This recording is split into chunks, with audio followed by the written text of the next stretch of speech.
कहानी शुरू होती है 13 साल के आरव से, जो एक छोटे से तटीय गांव में रहता था। उसे समुद्र, पुरानी कहानियां और रहस्य बहुत पसंद थे।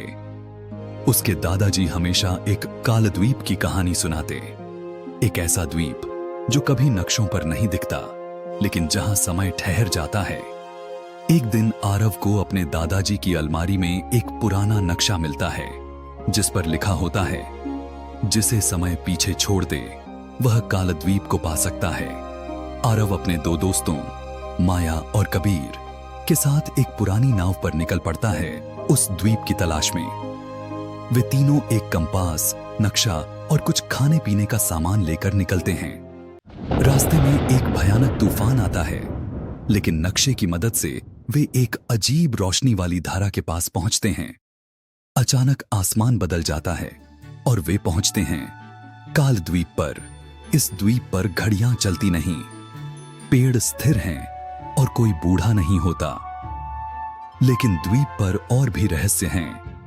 बोलने वाले पक्षी, पत्थरों में छिपे दरवाजे और एक पहाड़ी जो रात को चमकती है। एक बूढ़ा आदमी मिलता है, टाइम कीपर, जो बताता है कि द्वीप का रहस्य एक समय क्रिस्टल में है, जिसे चुराने के लिए एक दुष्ट शक्ति, शैडो मास्टर, भी आने वाला है। आरव और उसके दोस्त पहाड़ी की ओर बढ़ते हैं जहां क्रिस्टल छिपा है। रास्ते में वे जीवित पेड़ों, भ्रम पैदा करने वाले जंगलों और अदृश्य जालों से गुजरते हैं। शैडो मास्टर प्रकट होता है, एक धुएं जैसा प्राणी जो हर चीज को अंधकार में बदल देता है। लेकिन आरव की समझदारी, माया की चतुराई और कबीर की ताकत मिलकर उसे हराने की रणनीति बनाते हैं। शैडो मास्टर को हराने के बाद क्रिस्टल की रोशनी पूरे द्वीप को जगमगा देती है। समय फिर से बहने लगता है। टाइम कीपर कहता है, तुमने द्वीप को बचाया, लेकिन अब तुम्हें लौटना होगा।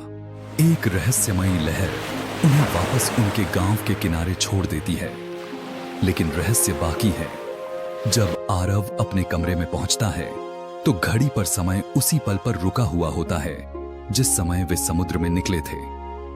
क्या उन्होंने सच में यात्रा की या ये सब एक सपना था? लेकिन आरव की जेब में अब भी वह चमकता हुआ समय क्रिस्टल है, जिसे देखकर वह मुस्कुरा देता है।